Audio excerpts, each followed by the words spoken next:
Neo-nostalgia. Why 2020 cinema is obsessed with the past. In the age of reboots, retro aesthetics, and cinematic homages, it's impossible not to notice how deeply modern cinema is rooted in nostalgia.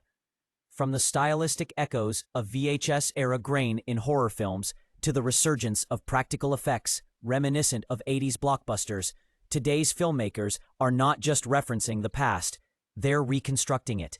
This trend, now in full swing through 2025, reflects both a cultural craving for comfort and a commentary on the state of storytelling. Studios have learned that audiences are more likely to flock to something that feels familiar, yet upgraded with contemporary polish. As a result, genres like sci-fi, horror, and coming-of-age dramas are saturated with callbacks, not just in story arcs, but in color palettes, soundtracks, and even typography. Retrofuturism has become a staple, with films like The Creator and the upcoming Neuromancer adaptation riding this wave.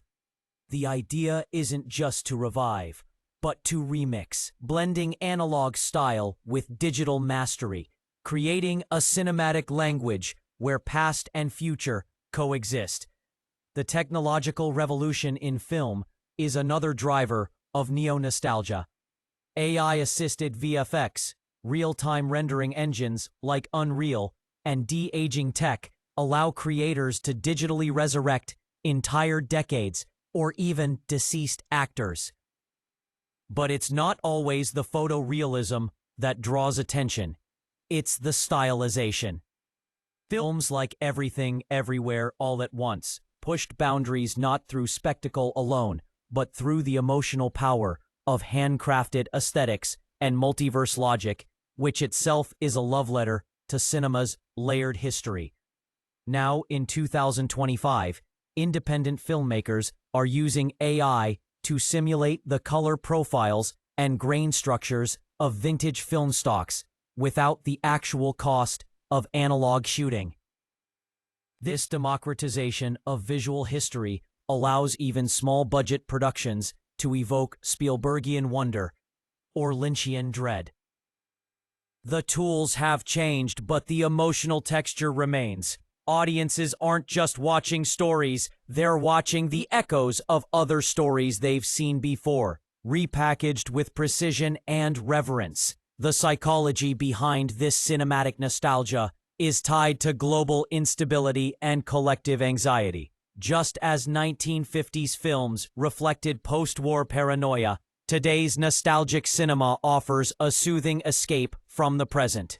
During a time of pandemics, climate crises, and digital overload, the past feels safer, even if it's a simulated or imagined one. Studios understand this instinct and are capitalizing on it. The line between tribute and trend has blurred. Franchises like Stranger Things or Ghostbusters Afterlife thrive on the intergenerational handoff of narrative memory. These films function almost like cinematic heirlooms, giving newer audiences a taste of cultural heritage while offering older viewers a chance to relive their own formative movie-going experiences.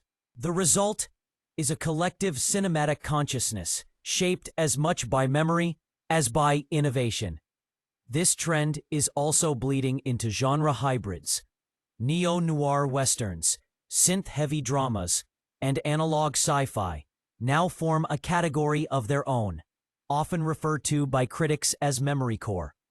Looking ahead, the next evolution of neo-nostalgia in cinema will likely be interactive and immersive.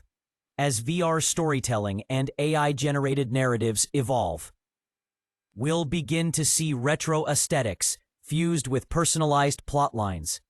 Imagine choosing your own 1980s-style thriller, complete with synthwave soundtrack, rotary phones, and grainy filters. Except the characters and outcomes adapt to your emotional responses in real time. Already, apps like DreamScreen and AI services like ScriptSynth are enabling filmmakers to craft modular narratives inspired by iconic eras of cinema. This trend isn't just about looking back.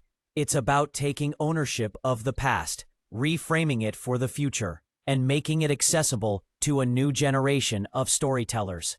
As long as there's a desire to reimagine what once was, the neo-nostalgia movement in cinema will continue evolving, not as a retreat, but as a reinvention.